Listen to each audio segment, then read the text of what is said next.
come over this way much? Not for a couple of years now. No. Last time was with work, but sometimes socially. That's all good for me. Cool. It's good for afternoon drinking round here, isn't it? Yeah, there's always live Street. music going on. You can't. I don't think you can have a bad night out in Liverpool. I've never had one. It's brilliant. I really like it over here. I like the culture. I like the vibe of the people. They always sort of seem to pick up on if you're not from around here. Yeah. In a positive way. Yeah, no, but they'll want to talk to you because you're different, and I love that about Liverpool. So I don't make myself and you look like a sausage. Your second name, can you pronounce it for me? And Frontczak. Frontczak. Yeah. Frontczak. Yeah. And it's Synaxia. Yes. Frontczak and Synaxia. Yes. Huddersfield fan. Yes. For my sins, yeah. All right. Fun fact. I was in the same year in school as your substitute goalkeeper. Right. Chris Maxwell. Yeah. He's from North Wales as well. Right. Okay. Yeah. Played last night. Kept a clean sheet. Did he start last night? Did he? Yeah. Yeah. I always keep an eye out for him, see how he's getting on. He's a good player. Yeah. Don't know why he's never been in the Wales team, to be honest. They've had a few decent keepers in recent years, haven't they? Whereabouts in North Wales are you from? Llandudno, originally. Right, okay. My in-laws have got a place in Anglesey, so we go over there quite a lot. Oh, nice. Whereabouts? Chemise Bay, you know it? Chemise Bay. It's near Bull Bay Golf Course if you're into your golf. No, I can't say it. Anglesey's lovely in general, though. Yeah. Broad brush strokes. Yes, it's lovely. Nice and quiet. Caravan. No, they've bought a place down there, so they're of that generation of people that have paid off mortgages and can afford second homes.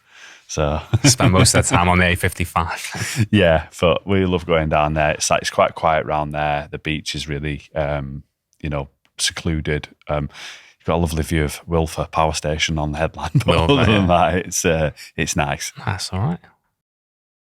Colin Frontczak. Yes. Correct me if that was wrong. You're an associate director at Synaxia Group, which is a technology recruitment firm made up of very experienced recruiters who bring decades of experience in filling strategic roles in the tech industry. Your personal expertise is in filling positions in product and engineering roles, which leans into your strengths around understanding how businesses work, coupled with years of experience in how to attract secure top-class tech talent. I've robbed that off your LinkedIn profile, so I hope that's a fair summary of you. Yeah, so between me and Mario, we've got over 30 years of recruitment experience. So I'm about 18 years. Started out an agency in Wilmslow and did like a technical engineering recruitment desk. And then over the sort of intervening period, I've kind of evolved. Started out doing contract recruitment and then more recently permanent recruitment.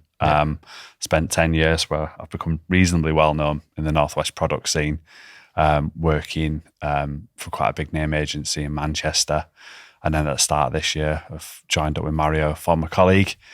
We want to kind of do our own thing. And I think we've both got very shared values around how we sort of want to approach building long-term relationships with clients. And we both sort of work in areas that dovetail quite nicely with each other. So it's your business? It's Mario's business. Yeah, okay. So I've got kind of a plan that kind of cuts me in later down the line. Right. Okay. But yeah, it's early days yet, but enjoying it, really enjoying it. It's like a new challenge working in a startup, as it is in any kind of world. It's probably the most challenging market I've experienced in 18 years to kind of do that. I'm enjoying the challenge so far, and it's nice to work alongside Mario, who we get on really well. And we've got a lot of sort of shared beliefs and ideas to how we're going to want to take this forward.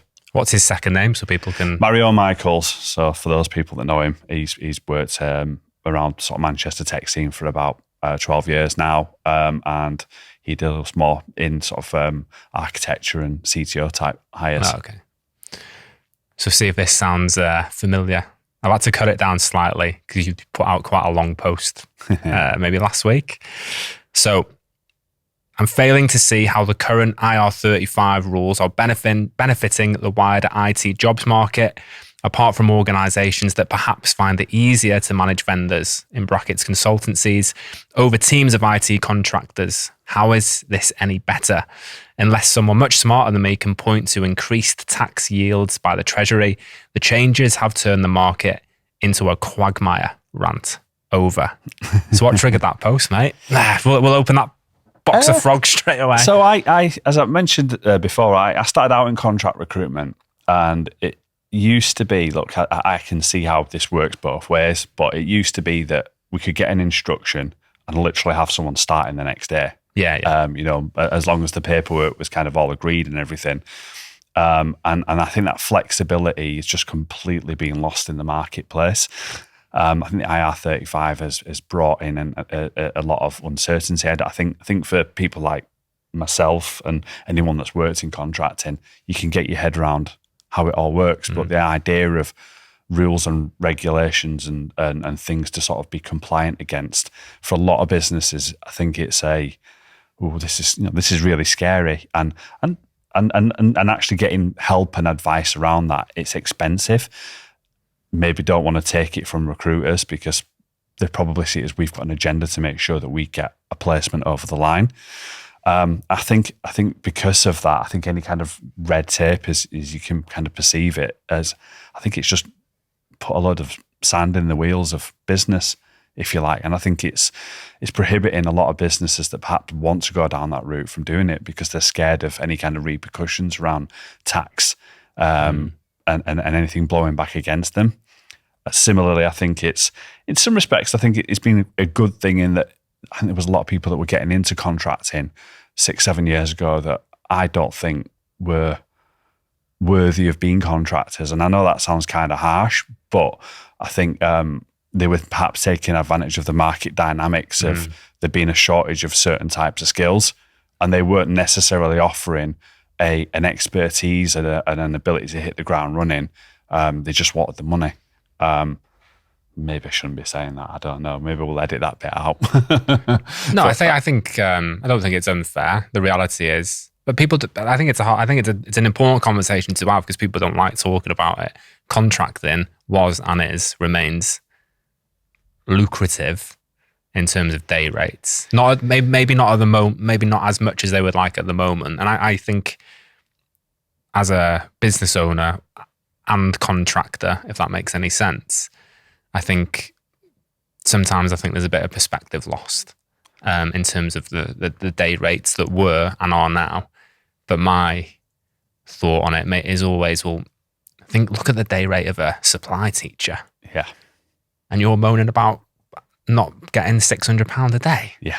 Like, come on. That's where it starts to wind me up a bit. Personally. Yeah. And I think I've always been quite defensive in some respects of the rates that contractors get because they're responsible for both sides of the national insurance. They've got to pay into a pension. I think people only look at a salary for a full-time member of staff and they see the 45 grand that they're on or whatever. Yeah, what they don't see is that there is probably another sort of 50% on top of that in all of the additional costs to the business of them hiring that person. And, you get, being a contractor, a complete lack of security of that lifestyle. And I think your expertise has to carry some value as well. Yeah. That experience of being able to go into a new culture and a new business, look at a code base or understand what's going on in a business and hit the ground running, that's worth something. So I'm quite defensive of the rates that maybe a lot of contractors get, but I think I had a bit of a frustration about 7 or 8 years ago when I was seeing Java developers with 18 months of experience coming into the market demanding $450 a day or whatever, and it just was that's insane. Yeah. So I can kind of see in some respects why certain organisations might sort of want to rail against that a little bit. There's always nuance, isn't there? Like, yeah, absolutely. I think there's always a middle ground, but the market will dictate the rate. And sometimes I think contractors are very quick sometimes. I'll probably get hammered for this, but it's my podcast, whatever. They forget that they're very quick to point out that they are business owners. Yeah. But I'm a business owner. I own a limited company. Yeah. Well, you own John Smith Limited. Yeah. And you're a freelancer. but they're very quick to point out that they are business owners. Well, as part of being a business owner, you need to recognize that the market will dictate how much the rates are. Yeah. Not you. You may think you are worth £1,000 a day, but that doesn't mean you're going to get it. Yeah. And just like when you're selling a house, you might want 250 grand for your house. But if the market's not willing to pay that, there has to be some perspective, I think. 100%. It's a tricky one, isn't it? It's a motive subject money and what people earn, and people will typically set up their lifestyles around what they earn. Yeah. And when that changes, I can understand why they don't want to sort of step back. And sometimes it is quite hard to kind of claw back a drop down in rate or salary, isn't it, over time? But like I say, when you're a contractor, it is market forces, isn't it? Supply and demand that dictates what you get paid a lot of the time. Have you got any advice for contractors who maybe struggle? Like, the market is tough. Like, I'm not going to deny that. I've seen it in the business, obviously, in everyday Agile. You've probably seen it even more than me. Have you got any advice for, let's go specifically for contractors who are weighing up whether they hold their breath and stick for outside roles, or maybe they have to go inside, or even, they permanent jobs. And it's not going permanent isn't a dirty word either. No. But from a recruiter's point of view, have you got any thoughts on the landscape at the moment and how people may be able to navigate it? It's incredibly tough. I think the contract market over the last 18 months now is the worst I've ever seen it in 18 years in recruitment. And I think there's a lot of factors that are creating that. To answer your question, what can people do? I think there's several things that they can do. And I think this probably applies to people maybe looking for permanent work as well. But I think there is a lot more onus on yourself now to be a bit more proactive with any applications that you're making, not just sort of sending a CV and hoping that you'll hear back. I think what I'm advising a lot of people to do now is, there's a lot more jobs you can apply for directly yourself. Follow that up, be proactive, seek out who you think the hiring manager is on LinkedIn, try and connect with them, introduce yourself. You never know whether by doing that you'll highlight and stand out ahead of the 8 or 9 other 100 people that might apply for that role in some cases. And it is as much as that for some of these jobs. I think there is probably a lot to be said for people doing a lot more to kind of promote themselves, a form of branding and marketing now. If you want to look like a business, then act like a business and invest in some self-promotion. There's people I know, particularly in the product community, that have post a lot of content online, whether that be on sort of X or on LinkedIn. And what they're doing is they're creating kind of a social proof for themselves. And when they are applying for jobs, people will be like, oh, it's Graham who posts about product operations. He's seemingly a bit of an authority on this. I feel like he's a guy I want to speak to because, he's posting a lot of stuff that I really agree with. And there's a lot of value in that. And does that work? So I'm asking you as a recruiter, because I always say to people, recruiters notice these things. When if you're a product owner and you're not constantly, but posting good quality stuff, like does the recruiters notice it? Like, do they become front of mind?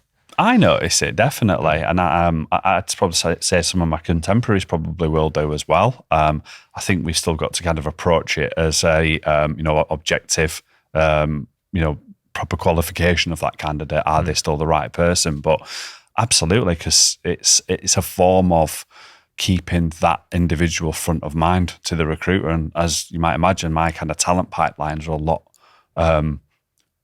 bit more extended now than they perhaps were. My hot lists a few years back were maybe sort of 2 or 3 of different sort of categories of candidates. Now it's sort of dozens. So it is a great way of keeping you as an individual front of mind with people. Absolutely. And I think when it is sort of anything that's saturated, anything that you're doing that is different, that makes you stand out from the pack, has got to be a good thing. And where do people go wrong when working with recruiters? Are we talking about companies or are we talking about... We'll stick with individuals for now and see where that goes. So I think where do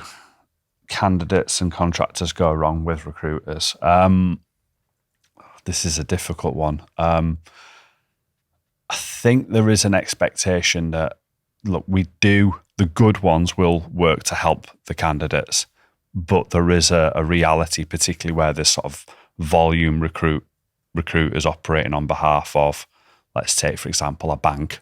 You know, they're hiring an agency that are there to sort of process volume applications for them, ultimately. That recruiter is only really interested in servicing that relationship, that SLA. And I think they have to understand that our dynamic is that we get paid by, the invoice that we get paid is typically by the company. So ultimately, those relationships are hard to generate, they're hard to get on. We kind of have to dance to the beat of their tune a little bit. And I think sometimes candidates don't understand that. And I think it's important that they do. That we're operating on behalf of an employer. And quite often as well, that I think they need to appreciate that we've been given criteria to which sort of screen people in and out by. And again, you know, occasionally you'll get some people that will be quite angry about the fact that we filled them out of an application process. But unfortunately, that is what we're here to do. That's what we've been brought in to sort of achieve quite often. I doubt you feel good about it either. It's like recruiters are human, and I can't imagine it's a nice feeling to, you're basically saying yes or no. It's very, I can imagine sometimes, and correct me if I'm wrong, it can be quite binary, because you can't put everyone through, you can't have 150 people interviewing for one job. It's just not efficient. Well, I think most recruiters are human. Look, there are a few that are maybe not bothered, but the reality is it isn't nice. It isn't nice giving people bad news at any stage in the process. You still have to do it, but it's it isn't nice. We don't enjoy delivering bad news and telling someone who might really need that job or might really want that job that they're not right for it based on the criteria we've been given. Yeah, you know, but it is a kind of a reality of our job, and I think people need to sort of respect that to a degree. But you know, similarly, I think the recruitment industry doesn't do well is by and large is I don't think they understand that there's an emotion attached to it as well. And again, you know, there's a big issue around kind of ghosting, and I know that's not really the question that you asked, but I think similarly we've got to do more to kind of acknowledge every application and give feedback where we can do, and be prepared to give that. Obviously, if there's like 800 or 900 applications for a job, it's physically impossible to phone everyone, and it does become a little bit, you know, it is going to be an email and it is going to be a bit faceless. But I suppose that's got to be better than just sending something and not getting nothing back. So yeah, I think it goes back to that nuance thing as well. Like when people say I didn't get any feedback on my application, and I suppose if they've been through an interview and they haven't had any feedback, that's fair enough. Like they should. But when you're receiving, you know, a low, like 150, I don't know, I keep going back to 150, but we'll stick with it, 150 CVs. And maybe I'm probably talking from a place of privilege and it's all right for me at the moment. But I'm not expecting feedback. When you see on LinkedIn, you know, so many people have easily applied for that role. You can't honestly think that you're going to get feedback on your CV other than potentially not this time, like that. Yeah, I'm inclined to agree with you, and I suppose it's again easy for me to say that. Interestingly, that statistic that you see on LinkedIn isn't typically accurate. Oh, go on. Let's dive into that. So when you go on the job and you see so many people have applied, say 250 people have applied. Typically, that figure comes from clicks onto the advert. Not actual applications. Not from actual applications. And also those applications will include a hell of a lot from offshore candidates, and typically we'll set up a filter that will auto reject those candidates. But the statistic you see as an applicant on the other side is, see, you know, X amount of other people have applied for this. But, you know, if you get people applying from, say, like India, Nigeria, any other kind of country that ultimately we won't be able to consider an application from, those will be auto rejected, but the statistic shows. I still would say that anyone applying for a job with a lot of applications against it, you'd be surprised if any more than sort of 8 to 10% irrelevant. So it shouldn't put people off if they shouldn't put people off. Absolutely. Look, I think the other side of that is, unfortunately, with certain jobs, and I'll throw one out there at the moment, a job like a business analyst, even product owners, you will attract. I've heard from hiring managers that have instructed me because they've said, look, I've had 900 responses to this role. It's become like full time, just going through all these applications. A lot of them aren't relevant. And it's literally like panning for gold to get to the relevant ones. And it's just not worth my time. It's taking me all day to go through them. So do you know what? You're worth paying because I need that time back. And does that feed into potentially, I'm trying not to lead it too much, but I'm just thinking from what I see, if you haven't got time to filter through those 900 people, but John Smith or Gina Smith is posting a lot about product ownership and business analysis, they're coming to the front of your mind a bit, and you'll notice their name on the CVs and go, I've seen their content. Yeah, I'm going to have a look at that. Whether it's subconscious or not, potentially you've seen them on your feed. It's not going to do them any harm, is it? Absolutely not. Again, the CV is only ever a kind of an aid to getting an interview. But if what you're seeing from that content that someone's posting, you're looking at their insights and their mind beyond just the kind of the standard stuff that you'd put on a CV, you're getting an insight into how they kind of view the profession, their view on the world, how effective they are in communication. And communication is such an important part of the vast majority of jobs in tech, but particularly them kind of non-technical roles. By sort of seeing those posts, again, you're kind of seeing beyond the CV. So again, I think they are really important. As a recruiter, and this is for the benefit of people, again, looking for work in a tough market, are there any red flags? Are there any behaviours that you see from people where you go, oh, come on? Yeah, I think, again, this is a little bit of almost like the antithesis of the posting content online. And again, I think it's important to post positive content. I think the things that would put me off as a candidate, me and Mario have actually had someone that keeps reoccurring on our posts at the moment. Maybe probably don't. Again, maybe not a good idea to put this one in. I don't know. Just don't name them. There are people out there that are sort of professional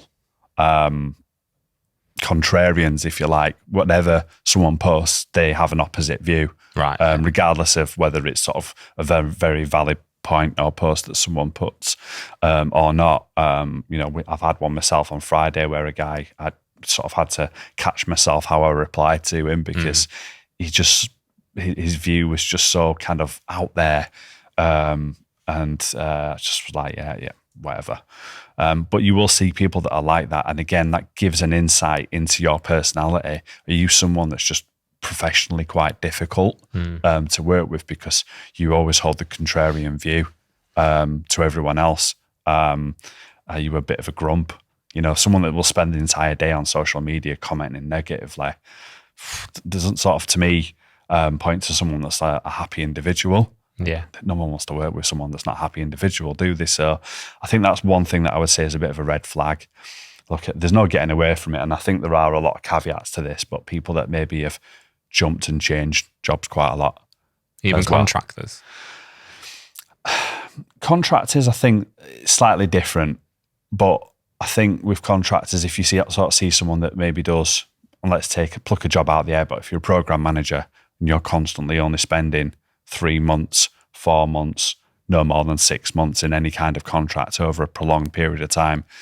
I'm not stupid. Program managers are typically hired for quite long programs of work. Yeah. Very rare that they're brought in to sort of babysit a role for a short period in time.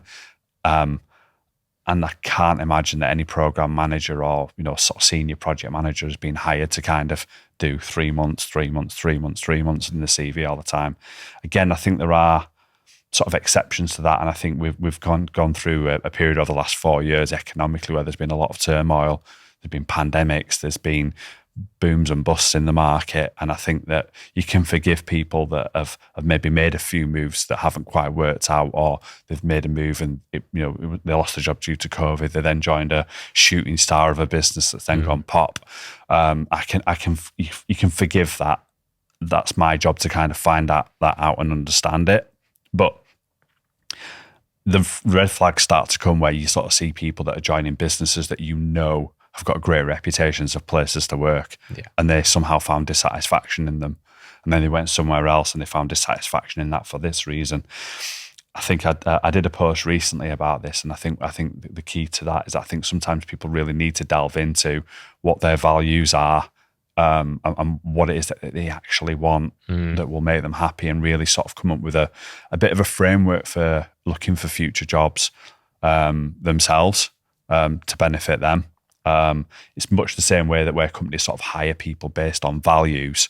I think you can do the same with employers the other way around. Yeah. So I'm perhaps speaking more to people looking for permanent jobs now than contractors. That's fine. But for sort of people that are permanent, I think the idea of, understand what your values are, understand what you're looking for in an employer, both in kind of the individual leader, the company, its culture, what professional development you're looking to get, and having the foresight to go into interviews saying, right, how am I going to find all this out?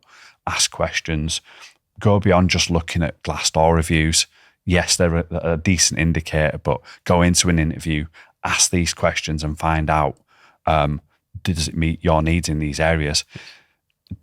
Where are you prepared to compromise? Look, I think at the moment it's a lot harder to sort of hold out and say, right, if these four pillars aren't met that I've set, I'm not going to take a job. If financially you need to take a job, then yeah, look, maybe you need to compromise in some of this stuff. But by and large, I think, people need to kind of go into these interviews knowing what these pillars are of theirs that can't be negotiated against. And then perhaps they'll stop making quite so many bad moves. No, I like that. I've gone on a bit of a ramble there, haven't I? But that's good, mate. We've got loads of time. I'm going to add two to the mix, and I want your honest opinion. First one's not that controversial. It's when I see people, and maybe it's just in the agile space, absolutely tearing apart job descriptions. Yeah. I think sometimes, again, it might just be the community that I am involved in. I just think you've just written yourself off any future opportunity there.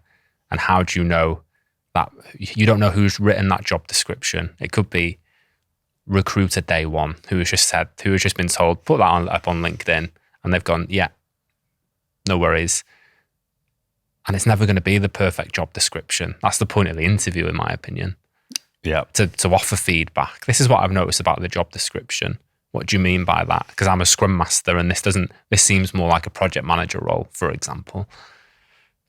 The second one, and it's a filter that I use when I post a job, and I put anyone who puts interested in the comments will not get a response. And then people just put interested in the comments, and I think you haven't read the post.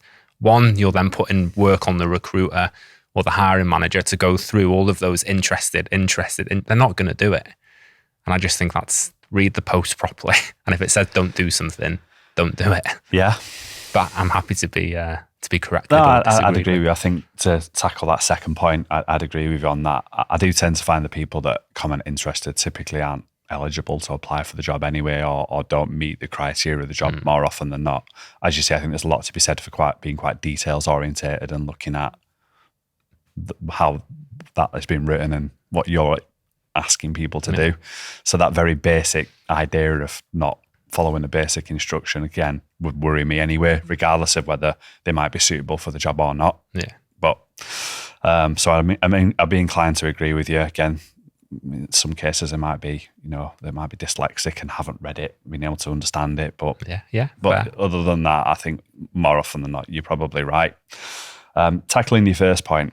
I'm probably going to offend some of the audience here, but I tend to find the Agile communities reminds me quite a lot of like Christianity. So it has these sort of like... We'll clip that one, Calvin. That's a good one. That'll get them in. I think you get lots of different kind of extremes of people that are really indoctrinated in it. And if it's not like the Old Testament, New Testament, whatever, their head goes. And I think you're absolutely right. I think people need to kind of approach some of these job descriptions and understand and I think again, this kind of comes back to my earlier point around values. I think people kind of also need to understand, particularly in the agile space, what their appetite for transformation is. Because I think a lot of these jobs have transformational elements to them. And what I've experienced quite a lot in sort of product and these agile delivery, Scrum Master jobs, whatever denomination of agile that the company's set up around, you'll get people that are looking for this sort of utopian vision of how agile should be working. It's the Spotify model, or it's this perfectly fine-tuned way of working. Like, locally, we'll say somewhere like a Auto Trader.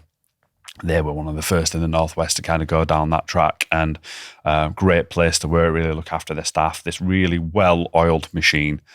And no doubt that people from Auto Trader will come and stand up and refute that and say, we have our own problems. But from the outside looking in, I think there's a lot of people that are looking for that and don't have much of an appetite for transformation. They've done the qualifications, they've read the books, they've read the blog posts from Marty Kagan, and they're looking for this sort of utopia, which for most businesses doesn't exist because they haven't got the infinite resources that these sorts of books and these commentators are typically kind of commenting from. Well, they're in based books. on their experience on. They're in books because they're good stories. Yeah. Is the truth, isn't it? They're not going to put shit stories in. Absolutely not. And it's a lot like, a lot of the parables in the Bible are kind of ways to, there's an ulterior motive behind it all, and you've got to apply it to the modern world now. It's much the same with Agile. There's a sort of an idealist way of doing things, but people kind of miss that value around people interactions over process and tools. It's the one value that so many businesses are getting wrong. And I think a lot of people going into looking at these job descriptions are also getting that wrong. Look at them and, like you say, is there an opportunity for me to kind of go in and influence this environment, improve its agility, make it better? And that's the point of the job. Sorry to interrupt. That's the point of the job, isn't it? If the job description was perfect, there'd be no need for the agile coach to go in, really. Absolutely not. Absolutely not. And I think it is a thing that a lot of people miss. I think a lot of people want to be the coach, but coaching involves, affecting transformation, affecting change, changing culture. And I think a lot of people miss that. So I completely agree with that point. I suppose as a recruiter, it's kind of my job to kind of understand when we're taking the job brief, what the company's sort of appetite is for change and transformation in that set area themselves. And similarly, it's my job when speaking to candidates to understand what their appetite for that sort of change is. Yeah, we go through it when putting people into, say, like the defense industry. I'm always very honest. If you want to come, if your appetite is to go and work in a sexy startup where everything's going to move really fast and change is going to be instant, the defense industry is not for you. It's the opposite, isn't it? Because what people, and someone said this to me when I got involved in defense, and it clicked straight away, but I'd never really thought about it. They said, what you've got to remember is the defense industry was built on secrecy. Yeah. So the whole mindset of transparency and showing your workings out and showing your work, the foundations of defense is secrecy. So it's going to take some time. And if you're not, that's how I sort of warm people up for it. You've got to say what the gig is and what it isn't. Yeah. And then, there can't be a shock then when they've got to put their phones in a locker and their smartwatches in a locker because they're having certain conversations. I don't know how we got there, but we did. But I think any industry where there's a lot of regulation wrapped around it anyway, you're always going to struggle with the pace of decision making and the ability to kind of do things quickly and make quick decisions because, with government, regardless of whether it's defence or not, there's a minister somewhere that's typically accountable for that, and there's a lot of politics wrapped around these decisions. And then, industries like banking and anything that's regulated, like pharmaceuticals, whatever, they've got to be mindful of any kind of regulatory requirement. So it's not an industry that these are industries that lend themselves to moving quickly. You're absolutely right. It's about being sort of transparent and upfront about all of that. Doesn't mean it shouldn't be the North Star, but it's just being patient. I think patience is a lot of it. Like, these people are motivated. They want to do good work. They want to roll their sleeves up. And then I imagine it becomes frustrating when that decision latency comes in, but you've just got to be a bit patient, I think. Oh, 100%. I think for people like me, I try to challenge that a little bit going in to conversations with candidates a little bit, because I've seen this played out quite a lot over 18 years. And I think, to an example, a candidate I've sort of seen recently, she took a job, she did 8 or 9 months there, and she's not enjoyed it. And I kind of thought, if I'd have had that vacancy, I would never have put you towards it, because I know I've known her for a few years now. Yeah. I've known that you would never have liked it there, and I know that it would never have met your needs, based on what I know historically you've always looked for. And I think it is an important thing to kind of ask of people and sort of challenge things and get them to think about things that possibly they haven't thought about. Yeah. And to do that, you have to ask questions to understand the things that really matter to them, and then say, well, look, with this job, have you thought about this? Because you're saying you want this. Well, this is going to be a challenge here. So, yeah. I like that. We'll put a full stop next to that. The Manchester product scene. How did you get involved in that, and what's that journey been like? So I've kind of worked on, at my previous agency, I worked on a lot of different teams. I started out as a contract recruiter and initially kind of covered the London market, then switched to our permanent team about halfway through my 10 years there. Started out on a tech desk at the time because we didn't really sort of focus on product or project management as such. And then around COVID, switched my focus to product. From working on a contract desk previously, I'd seen it was an emerging job. Yeah. I remember kind of getting vacancies off a few companies in London, and they were like, can you help us fill this role? I'm like thinking, I don't even know what it is, but yeah, go on. And I could tell from working on those jobs that this was an emergent job. So when I kind of picked it up as a discipline at Oscar 4 and a bit years ago now, I knew that that's kind of where the action was. It was a new kind of sexy job that was maturing. What I wanted to kind of achieve with it differently from any kind of other desk that I'd worked is because it was new, there was a lot of ideas to be kind of exchanged around it. And I had this idea that I wanted to get involved in community. I'd gone to meetups previously for sort of other things like Lean Agile, a few Java ones, a couple down in London. I think what had kind of struck me about a lot of the meetups that I'd attended, that quite often they were, particularly around Manchester, it was a lot of the same companies, a lot of the same names. So I had this sort of idea that if I was going to start a meetup group, I wanted it to appeal to different people, smaller businesses, different voices, people talking about stuff that was a little bit more real without the infinite resources of throwing it out there, but a BBC or a ThoughtWorks or someone like that. And it sort of seemed to sing to a lot of people who I said, like, I've got this idea, what do you think? And a lot of people wanted to get involved. And then from there, sort of started the meetup group. And I found it a really good way to just get to know more people in the product community. What's it called, mate? So people can... Well, that's my old agency, so I'm not going to tell anyone now. All right, fair enough. I recently got involved in someone else's of late. They've invited me along to a couple of meetups that they do. I'm probably going to found something myself. Don't have to put this in, but I'm going to found something ourselves with a brand fairly soon. Fair enough. Watch this space. Yeah. So, but ultimately, I really enjoyed sort of getting to know people on a more human level. You get to much deeper connection with the individuals. And it just helped my understanding as a recruiter so much about what makes sort of businesses tick, what makes individuals tick, what's sort of happening in the world of products. And I think there's a lot of sort of trends now that, because I've been so deeply ingrained in the community, there's stuff that I was picking up almost in real time and that are now sort of broadly accepted and have come out in books that have been released by quite well-known people in product. It was stuff I was hearing 18 months ago that was a challenge that was emerging in that space from boots on the ground. It's been great for me. And it's, and the Manchester product community is really vibrant. There's great meetups there that exist, but I think there's very much a kind of a space for them kind of really real, raw stories of challenges that people are having that don't have buckets of money to throw at them. Yeah. Cool. When are you gonna? I'm gonna push you on this. When's your meetup coming out?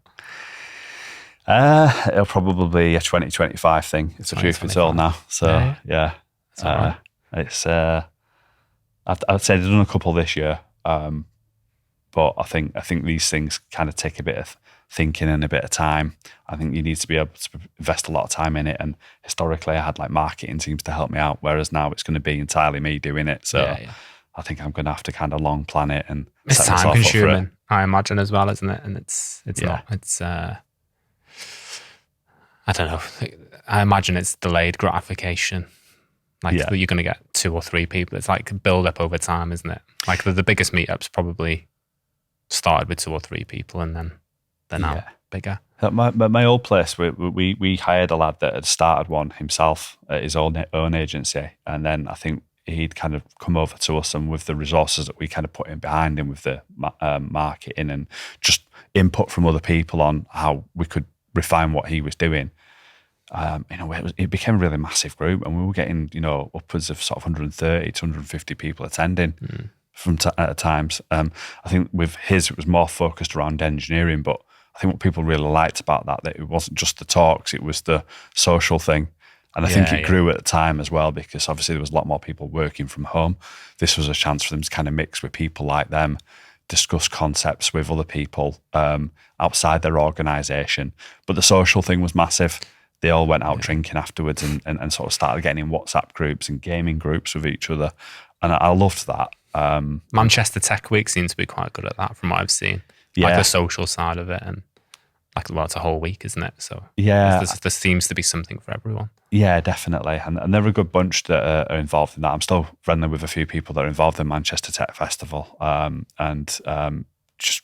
love what it is very much about the community as much as it is about the kind of the talks and the, promotion of Manchester as a kind of a scene, as much as it is about the kind of they obviously got agendas that they want to kind of press each year. But I think community's probably become more pronounced since COVID, hasn't it? And I think the sort of startup space is kind of exploding. I think it's part of the reason why I'm kind of wanting to sort of step back and see how it unfolds for the rest of this year, because there seems to be 1 or 2 new ones that are springing up, and I think you want to work out where you're going to differentiate from them as such. So, have you got anything else on your mind, mate?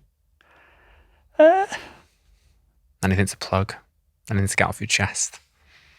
Not majorly, no. I think I have.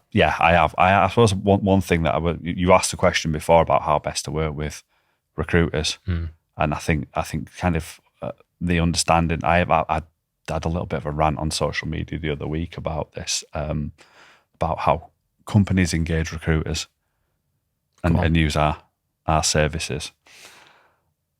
It sort of strikes me that hiring talent is probably the most important purchase or transaction, or whatever.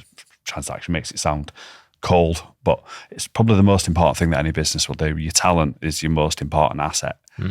And yet I think the lack of kind of reviews and people put more effort into buying a content management system for their website, and they'll put more structure and rigor in place for onboarding that supplier than they will do the recruiter. And I can't get my head around that. And then once sort of in the process, I think a lot of organizations really need to work on sort of training their hiring managers on how to hire and interview. I think people have a lot of kind of beef with the recruitment industry, and I think a lot of it's quite justified. But I think if people are prepared to invest a lot more time into that relationship up front, select the right part, put more time into selecting the right partner up front, rather than kind of falling for a slick sales pitch and really sort of get into the weeds of capability and understanding. Yeah. I think people will get a much better service. I think if they invest a lot more time up front in developing a good relationship with the recruiter, they'll get a lot more out of it.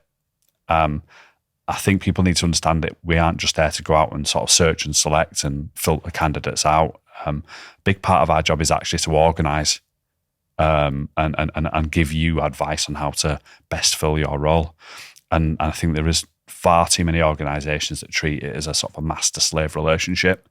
I think they will get a lot more out of it if they sort of treat us as equals, find out how we can impact their process and make it better for them. And they'll get so much more out of it. I think my sort of best relationships and any recruiter's best relationships is where it is sort of treated as an equal, and we'll deliver so much more of a service. And you'll get so much more value out of us and probably build you a hell of a lot better teams because you're giving us more time to understand your business, your needs, your wants.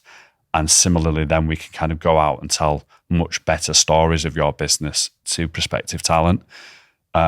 Candidates are typically, the benefits to you as a business as well is they're a hell of a lot more engaged in that process if they know when they're going to interview, how they're going to be interviewed, what's going on at your business and why this job will benefit them. And how long it's going to take to find out. Exactly, yeah. There's nothing worse than being, well, there's lots of things worse, but it's not a nice feeling when you're waiting for a decision. As the candidate. Oh, transparency is massive, and I think if people are prepared to invest in that a lot more up front in the process, we will save you so much more time along the way. Yeah. So, yeah, that's probably my one thing to get off the chest. Right. Where can people contact you if you're happy for people to do so? Yeah, so on LinkedIn or drop me an email. I'm sure my details will probably end up somewhere on the comments. Put it in the show, put it in the notes, as all the good podcasters say. Yeah, put it in the show notes. More than happy to sort of discuss any ideas that I've shared here today. And obviously, if anyone wants to kind of debate any of this with me as well, I'm more than happy to do that. Brilliant. Thanks, mate. All right, thank you.